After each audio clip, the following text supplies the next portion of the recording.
Dryness या खुश्की की वजह से हमारी स्किन के ऊपर झुर्रियाँ जल्दी आ जाती हैं और कॉम्प्लेक्शन भी डल हो जाता है। अस्सलाम वालेकुम, आई एम डॉक्टर सबा। जी हाँ, ड्राइनेस और ज़्यादा खुश्की की वजह से हमारी जिल्द जो है उसके ऊपर बहुत जल्दी झुर्रियाँ आ जाती हैं और हमारा कॉम्प्लेक्शन भी डल होना शुरू हो जाता है। मैंने हमेशा ये चीज़ का काउंसलिंग करती हूँ कि देखिए, इस चीज़ के पीछे आपने इस चीज़ की साइंस को समझना है कि हमारी जिल्द के अगर ऊपर बहुत ज़्यादा खुश्की है तो इसका मतलब हमारी स्किन के पीछे क्या चीज़ चल रही है। मैंने हमेशा अपनी वीडियोस में बताया है कि सेरामाइड्स जो हैं वो नेचुरल मॉइस्चराइजिंग एजेंट हैं। अब जो सेरामाइड्स हैं वो हमारी जो एपिडर्मिस है, एपिडर्मिस मतलब है कि first layer of the skin, उसकी भी फर्स्ट लेयर जो स्ट्रेटम कॉर्नियम आ जाती है, उसके ऊपर अल्लाह ताला ने 50% सेरामाइड रख दी है। 25% जो हैं वो लिपिड्स हैं और कुछ परसेंट जो है वो फैटी एसिड्स हैं, जिससे हमारी ये स्ट्रेटम कॉर्नियम बनी हुई है। स्ट्रेटम कॉर्नियम मतलब जो बाहर की जो पहली लेयर का पहली एपिडर्मिस की पहली जो लेयर है उसके ऊपर आप कह लीजिए जो सेल्स हैं वो सेल्स आपस में एक दूसरे के साथ जुड़े हुए होते हैं।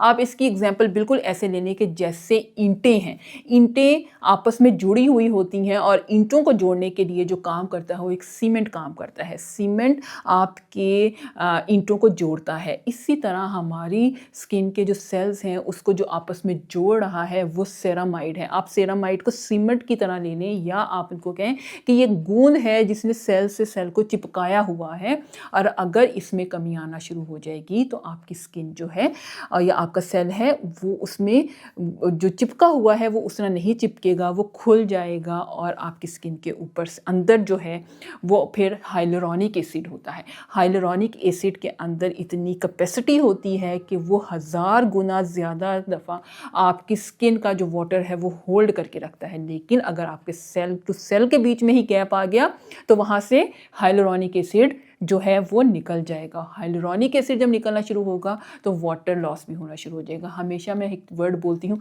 Trans epidermal water loss. Transepidermal water loss का यही मतलब है कि आपका सेल जो है सेल टू सेल आपस में कनेक्टेड नहीं है सही तरीके से, तो ट्रांस एपिडर्मल वाटर लॉस होना शुरू हो गया। आपकी स्किन का सारा पानी बाहर निकल जाएगा। जब स्किन का पानी बाहर निकल जाएगा तो अब आप ये बिल्कुल ऐसे एग्जांपल ले लें कि एक जो ज़मीन है उसको आप पानी दे रहे हैं लेकिन वो आपस में जुड़ी नहीं है या कुछ नहीं है, तो आप पानी देते जाएंगे उसके बाद वो फिर भी रुकी रहेगी, उसके ऊपर फिर भी क्रैक्स रहेंगे और वो मुरझाई हुई लगेगी। इसी तरह स्किन में होना शुरू हो जाता है।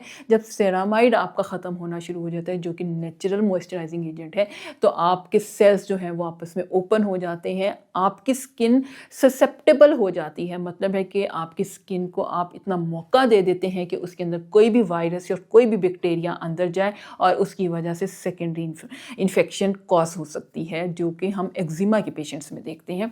ड्राइनेस में भी यही हो रहा होता है। हम जो है उसमें मॉइस्चराइजिंग लोशन, अच्छे मॉइस्चराइजिंग लोशन का इस्तेमाल नहीं करते। मैं हमेशा कहती हूँ मॉइस्चराइजिंग लोशन वो लें जिसके अंदर सेरामाइड मौजूद है। क्यों? क्योंकि इसमें अगर आपने वो गूंद वाला जो काम कर रहा है वही आपने प्रोटेक्टिव लेयर ही नहीं दी, उसके ऊपर आप हाइलुरोनिक एसिड लगाते जाएं, अब जो भी मर्जी लगाते जाएं, वो अंदर तो चला जाएगा लेकिन ऊपर से आपने कोई कवरिंग ही नहीं दी अपनी स्किन को बंद करने के लिए, तो वो दोबारा निकल जाएगा और आपकी स्किन फिर से ड्राई हो जाएगी।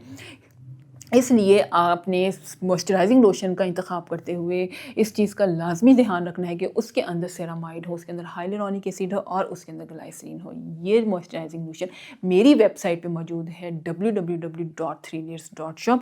इसके अंदर ये सब कुछ मौजूद है जो कि हमारी स्किन को चाहिए है। इसके अंदर सेरामाइड भी है, इसके अंदर हाइलुरोनिक एसिड भी है और इसके अंदर ग्लाइसरीन भी है।